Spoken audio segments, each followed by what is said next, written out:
Bismillahirrahmanirrahim. Assalamualaikum warahmatullahi wabarakatuh.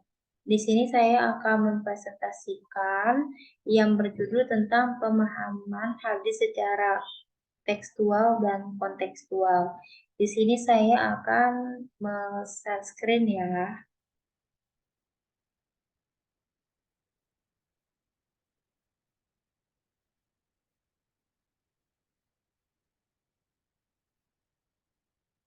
Nah, pengertian hadis.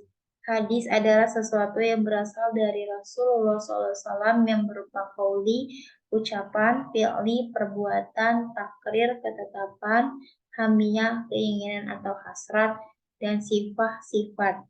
Memahami hadis adalah sesuatu pekerjaan yang rumit karena dibutuhkan analisis yang cermat bagaimana bisa memahami makna tekstual dan kontekstualnya atau apa yang dimaksud dari hadis tersebut, baik itu perkataan atau perbuatan atau ketetapan yang dinisbatkan kepada Nabi Muhammad SAW. Pemahaman hadis secara tekstual. Tekstual berasal dari KBBI. Kata teks tersebut mengandung banyak arti sebagai berikut ini. Kata-kata asli yang tertulis, mengutip tulisan dari kitab suci, materi tertulis untuk pengetahuan dasar pada pelajaran, ceramah, dan lain-lain. Berdasarkan asal kata tekstual di atas, dapat dirumuskan bahwa yang dimaksud dengan pemahaman hadis secara tekstual adalah memahami hadis berdasarkan makna lahiriah, asli, atau sesuai dengan arti secara bahasa. Hal ini berarti bahwa segala sesuatu yang tersurat pada redaksi atau matan hadis dipahami sesuai dengan makna logawinya, sehingga langsung dapat dipahami oleh pembaca.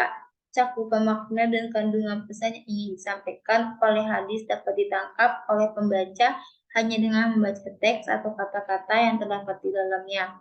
Karena makna-makna tersebut telah dikenal dan dipahami secara umum dalam kehidupan masyarakat. Dapat disimpulkan bahwa pemahaman hadis dengan cara seperti ini dapat dikategorikan sebagai salah satu pendekatan pemahaman hadis yang paling sederhana dan mendasar. Karena hanya dengan membaca lafaz hadis dan memahami makna logawinya, pembaca dapat menarik pemahaman dan gagasan ide yang dimiliki hadis. Bila diklasifikasikan menurut bentuk matanya, maka hadis-hadis yang dapat dipahami dengan pendekatan ini adalah hadis-hadis yang bersifat jawami al-kalam, yaitu ungkapan yang singkat namun mengandung makna yang padat.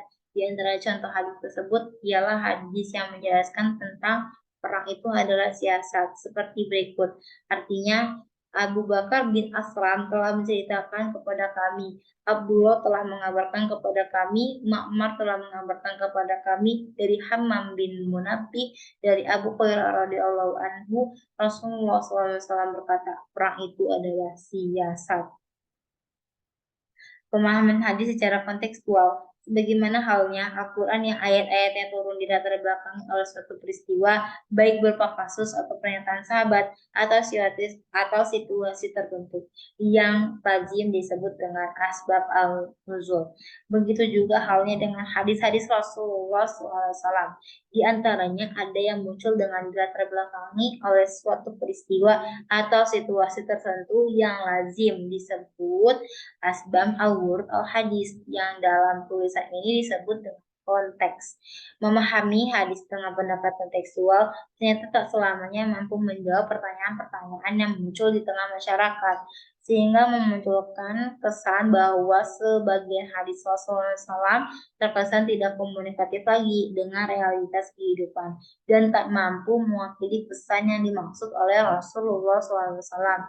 Pemahaman hadis dengan menggunakan pendekatan kontekstual yang dimaksud di sini adalah memahami hadis-hadis Rasulullah SAW dengan memperhatikan dan mengkaji keterkaitannya dengan peristiwa atau situasi yang melatar belakangi munculnya hadis-hadis tersebut, atau dengan perkataan lain, dengan memperhatikan dan mengkaji konteksnya. Dari pengertian di atas ada dua cara yang dapat digunakan dalam memahami hadis dengan pendekatan kontekstualnya, yaitu analisis terhadap kata-kata terdapat dalam teks. Dalam kaitannya dengan hadis, maka konteks di sini berarti bagian kalimat hadis yang dapat menambah dan mendukung penjelasan makna dengan menganalisa dan memahami lebih dalam kata demi kata dalam mata hadis tersebut akan membantu untuk mendapatkan pemahaman yang lebih jelas. B. Situasi yang ada hubungannya dengan kejadian. Dalam istilah hadis, situasi yang melatar belakang munculnya suatu hadis disebut dengan asbab al-wurud al-hadis yang disebut juga dalam konteks. Dengan demikian, memahami hadis Rasul yang muncul lebih kurang 14 abad yang silam tidak bisa dicukupkan hanya dengan memahami teks atau redaksi hadis dari sudut gramatika bahasa saja. Akan tetapi lebih jauh harus disertai dengan kajian tentang keterkaitannya dengan situasi yang melatar belakangin munculnya hadis tersebut, asbab al-wurud secara khusus atau dengan memperhatikan konteksnya secara secara umum. Mengkaji asbab al-wurud dapat memahami hadis sangat membantu untuk memperoleh makna yang lebih representatif sehingga kesalahpahaman terhadap hadis Nabi SAW dapat dihindarkan. Dengan demikian, jelaslah bahwa menggunakan asbab al-wurud sebagai pisau analisis dalam memahami hadis Rasulullah SAW mampu menyibak tabir rahasia dari makna sebuah hadis sehingga kekhawatiran terhadap penilaian bahwa adanya hadis Nabi SAW yang tidak up-to-date dapat dihindari. Ini di antara pentingnya fungsi asbab al-wurud dalam kajian hadis ini.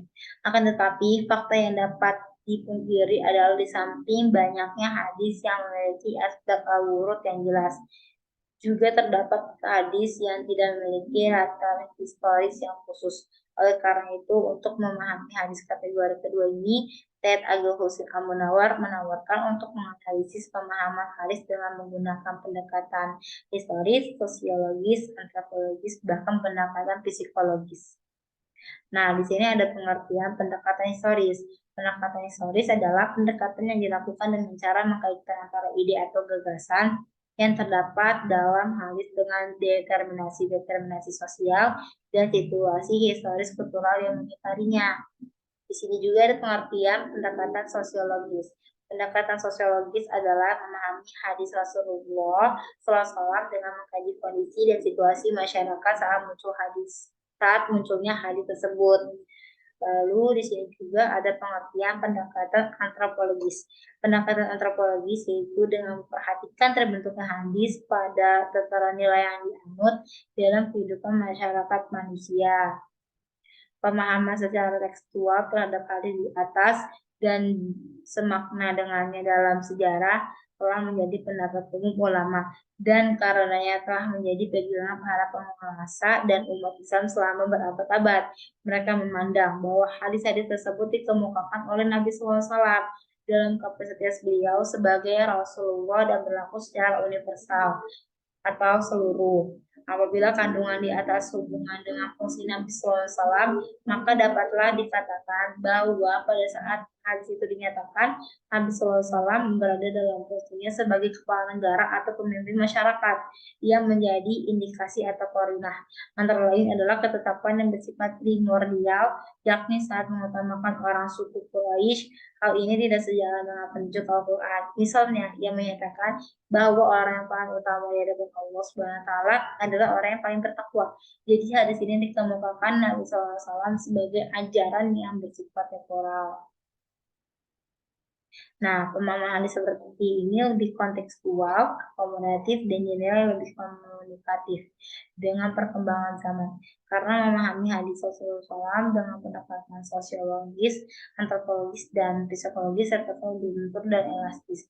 Akan tetapi tentu dengan tujuan tetap mempertahankan terus semangat dan nilai yang terkandung di dalam hadis tersebut. Ijtihad para ulama ini adalah dengan satu tujuan, yaitu untuk menjaga keorisinyalan hadis Nabi SAW, terutama dari sudut pemahamannya dan agar tujuan syariat maqasid al-syariah sebagai rahmatan lil alamin dapat dicapai. Pendekatan pemahaman hadis secara kontekstual seperti ini sebenarnya sudah lama diterapkan oleh Imam Al-Syafi'i dalam penjelasan hadis-hadis mukhalif Menurutnya, faktor penyebab timbulnya penilaian satu hadis bertentangan dengan lainnya adalah karena tidak mengetahui asbab al-wurud suatu hadis, atau dengan kata lain karena tidak memperhatikan konteksnya. Dengan demikian, jelaslah bahwa memahami hadis dengan memperhatikan konteksnya tidak saja dapat menghantarkan penemuan maksud hadis yang lebih representatif, melainkan juga menemukan pengkompromian atau penyelesaian hadis yang dinilai kontradiksi, sehingga hadis dapat dipahami sesuai dengan perkembangan zaman. Sekian presentasi yang saya tampilkan, kurang lebihnya mohon maaf. Bila ada kata-kata yang salah, tolong dimaafkan. Wabillahi taufiq wal hidayah. Wassalamualaikum warahmatullahi wabarakatuh.